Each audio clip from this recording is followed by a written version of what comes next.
Andreas went on to continue dominating the sport of sailing in the star class, of course, where he won 2 world championships, as I mentioned, in 1978 and 79 with Buddy Melges. He was a crew on America 3, winning America's Cup in 1992 and competing again in 1995 on Young America. He has contributed to local sailing in Nova Scotia in so many ways, and with his dedication to this sport and with his talent. He has grown the sonar fleet in Lunenburg Yacht Club to be a very competitive one. He even has drawn people, including my husband from Halifax, to do weeknight racings multiple times in the week, which is really quite impressive when you're thinking about a commute like that. He was pivotal in winning the bid to host the Sonar Worlds in 2017.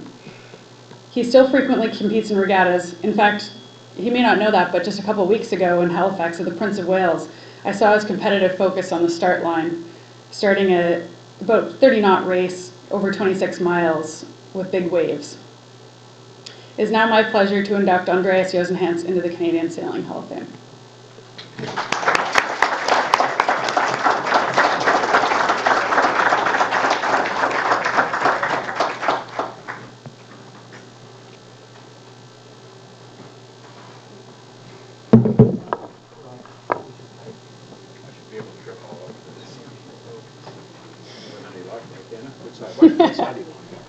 This one. Oh, this is your good side here.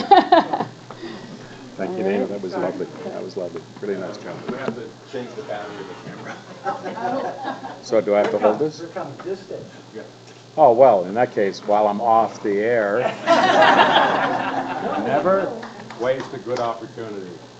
So, you know, Glenn's not here, right? He's alive. So if he didn't come here and he's alive, that means I get to pick on him, right? Yes, sir. Good. I will. So I remember, you know, when you come from the Maritimes to compete in Canada or internationally, whatever, we just, everything you do, we just tack another 1,000 miles onto it. That's to get here. And then there's another 1,000 miles to come home, which is actually probably the reason we ever turned into a good team, because it took us 1,000 miles to debrief and pick apart every little bit. And I do remember one night driving from Halifax and the snow started and there's a boat in tow and I don't think we had snow tires. It's kind of a miserable event. And ultimately the brakes froze and the engine wouldn't work anymore. So we crawled into the back of the van and went to sleep. I mean, what else are you going to do? Well, I thought I was going to sleep, but Glenn he had met this new girlfriend, and she was in the van with us. And, God, Don couldn't come early enough.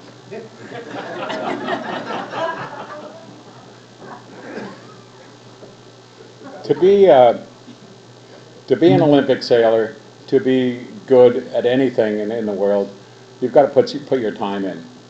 And you've got to put your energy into it, and it's one of the best experiences I have ever had. And all the way through later in professional sailing, whatever, you know, they really don't dive into the details like we do at the Olympic level. And trying to unearthing every last little trick to make your boat go faster or to bother your competitors, maybe. We had 1,000 miles to think about the rude things we would say to Henderson when we got there. It didn't take 1,000 miles. We could have done that the first 100.